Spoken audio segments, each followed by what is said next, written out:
dia Muslim, dia Islam dan sebagainya. Cuman karena pengaruh di sekitarnya, lingkungan-lingkungan tertentu membuat dia kemudian menukarkan, ya, ulaikal ladzina ishtarawud dhalalata bil huda. Masih ingat di ayat 16 itu? Mereka tega menukarkan, teman-teman sekalian, mohon maaf, berjual beli, menukarkan hidayah yang telah Allah berikan pada mereka dengan materi-materi dunia semata. Fama rabihat tijaratuh, maka perniagaan mereka tidak akan melahirkan keuntungan.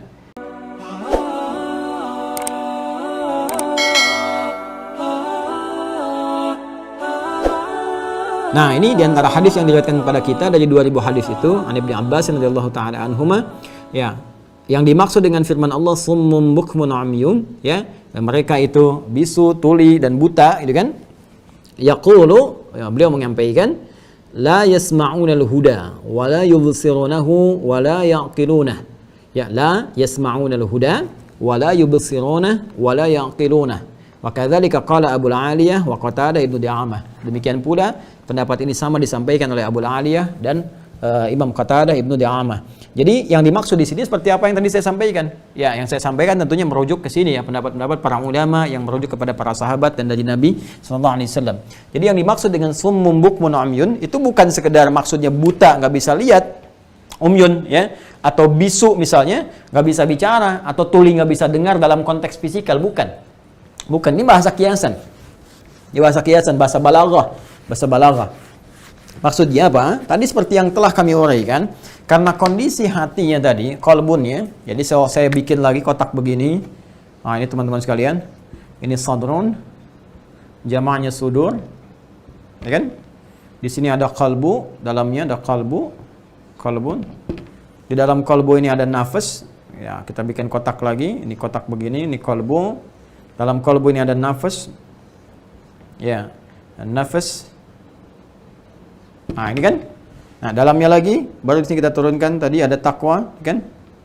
Takwa, ada fujur. Nah, seperti ini. Nah, ini kan bermasalah nih. Di dalam qalbunya fi qulubihim marad. Jadi bayangkan ya, ini penyakitnya bukan cuma menembus ke sini karena dari sini nih. Jadi penyakit titik-titik kotor tertutup sampai ke sini kotak yang ini nih. Ya, sampai ke sini. Tuh, ini berbahaya. Kebayang sekarang ya, dari titik yang paling kecil, kotor. Ini. Sehingga ketika ini tertutup, terhalang, saya sering ilustrasikan begini. Kalau saya punya cawan misalnya, kayak gelas gitu kan, terus ditutup nih. Ya, dalamnya udah kotor. Saya mau bersihkan pakai air. Ya, saya mau bersihkan pakai air, gelas nih. Ya, gelas misalnya kan, gelas seperti ini, tertutup, terbuka gini, terus dalamnya isinya kotoran. Ya, tanah kotor dan sebagainya. Kalau kita semprot pakai air itu kan keluar kan, bisa bersih kan. Tapi persoalannya jika gelas itu ditutup dari atasnya, ada penutupnya, sehingga air apapun nggak bisa masuk ke dalamnya dan tetap kotor.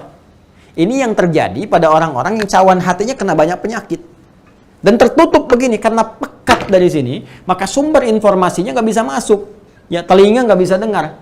La yasma'unal huda, ini nggak bisa dengar. Bukan berarti pendengarannya nggak berfungsi, dia dengar, yang lain dengar.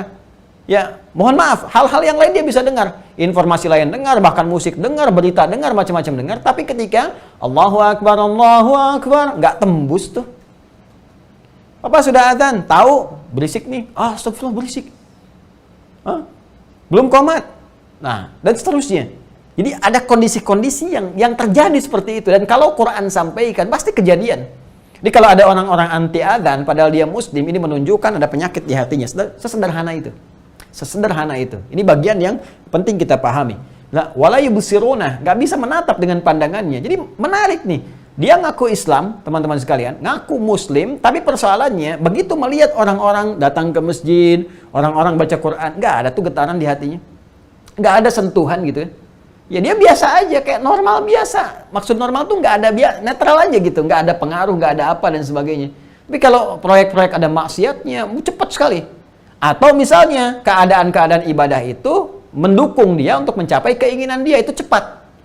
Wah, misalnya sholat ya, dengan pura-pura sholat dapat pengaruh misalnya dari jamaah, dari macam-macam dan sebagainya, itu cepat tuh kalau begitu. Tapi kalau menyengaja untuk sholat, untuk ibadah susah. Ini menunjukkan bahwa di hatinya ada penyakit yang mesti kita doakan, kita dakwahi sehingga kembali pada jalan kebaikan.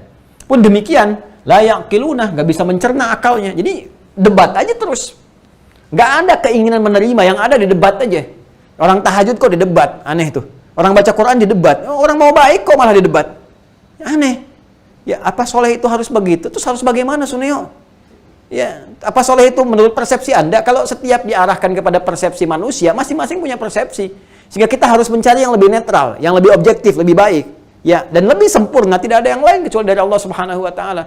Menurut Anda misalnya biru menyenangkan, menurut saya putih bagus. Menurut yang lain merah itu yang bagus, menurut yang lain kuning yang ideal. Semua punya persepsi.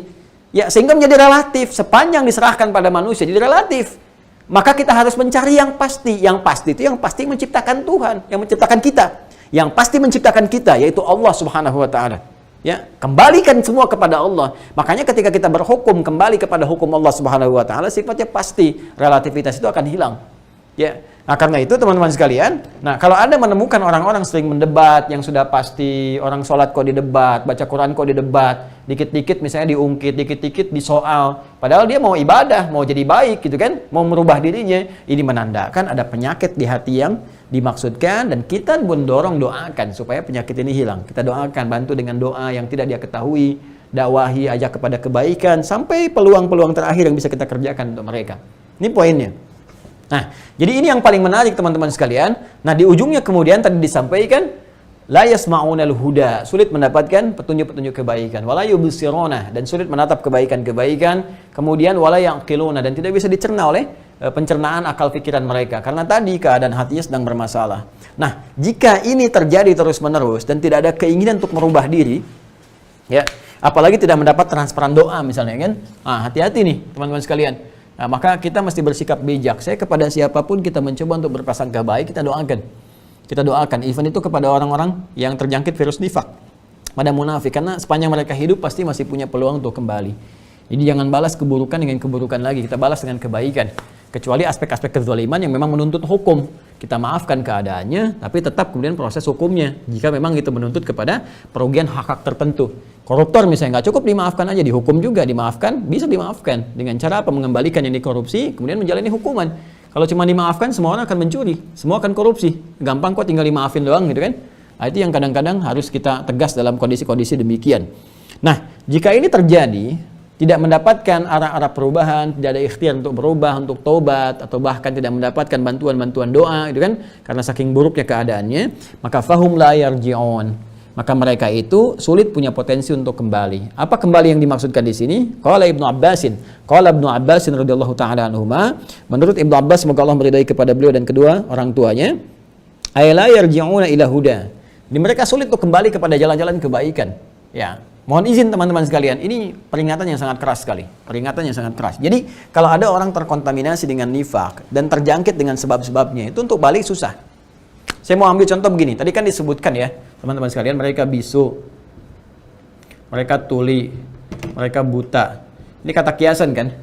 Ya, buta, nggak bisa melihat orang-orang ibadah, nggak ada sentuhan. Tuli, nggak bisa dengar petunjuk-petunjuk kebaikan, adzan dan sebagainya. Suara Quran itu puncaknya mereka anti dan seterusnya. Bisu, nggak bisa bicara. Bicara di sini teman-teman sekalian bisa dalam arti begini. Boleh jadi dalam kondisi orang-orang kena penyakit nifak ini, dia muslim, dia Islam dan sebagainya. Cuman karena pengaruh di sekitarnya, lingkungan-lingkungan tertentu membuat dia kemudian menukarkan, ya. Ulaika alladzina ishtaraw ad-dhalalata bil huda. Masih ingat di ayat 16 itu? Mereka tega menukarkan, teman-teman sekalian, mohon maaf, berjual beli, menukarkan hidayah yang telah Allah berikan pada mereka dengan materi-materi dunia semata. Fama rabihat tijaratuh, maka perniagaan mereka tidak akan melahirkan keuntungan. Ya, coba buka kembali tayangan yang pernah saya sampaikan di setidaknya 2 pekan yang sebelumnya. Ya, 2 pekan yang sebelumnya. Teman-teman bisa cek di situ. Bagaimana Al-Quran memberikan kiasan yang sangat indah. Kadang-kadang ada orang rela menjual agamanya, berniaga untuk menjual kebenaran agamanya demi keuntungan-keuntungan dunia yang sedikit dalam tanda petik. Ya, kenapa saya sebut dalam tanda petik? Karena nggak ada yang untung dengan maksiat itu, semuanya rugi. Ya, semuanya rugi. Nah, ada orang tega menjual hidayahnya dengan materi-materi dunia. Nah, karena dia sudah masuk dunianya tuh, ada yang disuap misalnya, dikasih kedudukan, dikasih harta benda, dikasih macam-macam, nanti disuruh bicara tuh, semua agama sama, menuju pada Tuhan yang sama, caranya beda-beda, disuruh menyoal orang-orang Islam, disuruh menyoal hal-hal yang sudah baku dalam Islam tuh, jadi nggak dibuka lagi. Zina udah tahu dosa besar, ya bahkan dibuka di kitab kepercayaan agama lain pun dikatakan dosa besar, apalagi dalam Islam dosa besar tiba-tiba muncul, ya, datang tiba-tiba. Ya, bikin tulisan ilmiah mengatakan zina itu diperbolehkan. Dalilnya ini dari mana, Joni? Ya. Nah, ini yang berbahaya teman-teman sekalian. Jadi, hal-hal semacam ini kalau sudah masuk nih, Ya mohon maaf, perutnya udah diisi oleh yang haram, dikasih fasilitas, kasih macam-macam, diajak ke luar negeri, misalnya kan, oleh kalangan tertentu, difasilitasi dan sebagainya. Ini langsung kata Al-Quran, fahum la yarji'un, baliknya susah lagi. Kata Ibnu Abbas radhiyallahu ta'ala anhu, kalau udah dicocoki yang seperti ini, susah balik nantinya. Susah, sulit. Kenapa? Karena tertekan oleh keadaan ini. Akhirnya mau bicara yang benar, bisu, nggak bisa. Mau ngasih fatwa dari sana, awas, transferan berhenti nih. Fasilitas hilang. Ya, dari mobil mewah turun, ya, jadi mobil-mobil yang jelek atau nggak ada sama sekali, kosong semuanya. Takut, khawatir hilang dunia. Puncaknya apa? Puncaknya bergelimang dengan kompleksitas kemaksiatan di dalamnya dan tega menjual agamanya. Nah, ini harus hati-hati.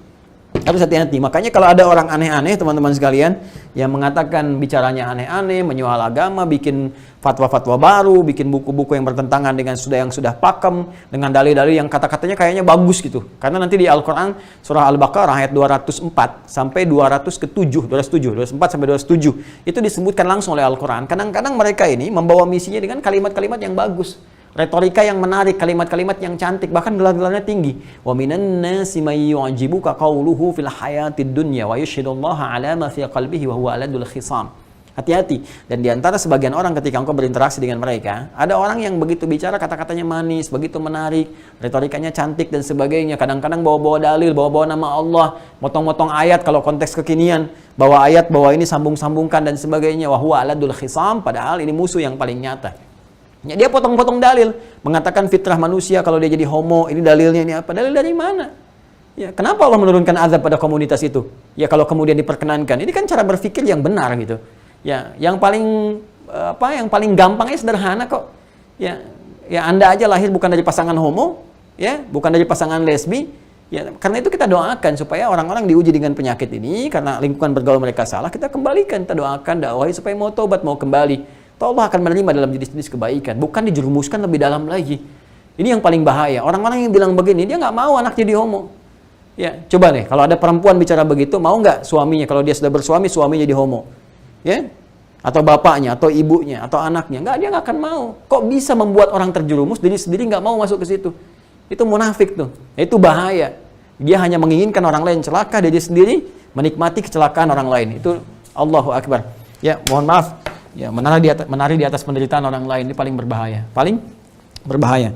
Fahum la yarji'un ay la yarji'una ila huda. Mereka akan sulit kembali kepada petunjuk-petunjuk dan jalan-jalan yang benar, kalimat-kalimat yang baik. Jadi tadi ya mau bicara yang baik jadi susah karena udah banyak disogok, ya, banyak yang buruk yang masuk ke dalam jiwanya dan terancam dengan berbagai ancaman-ancaman. Jadi kalau mereka nggak tobat, nggak kembali pada jalan yang benar dengan cara yang bagus, maka akan bermasalah untuk mereka. Ya, kita doakan ya. Kita doakan dakwahi supaya ada jalan-jalan kebaikan.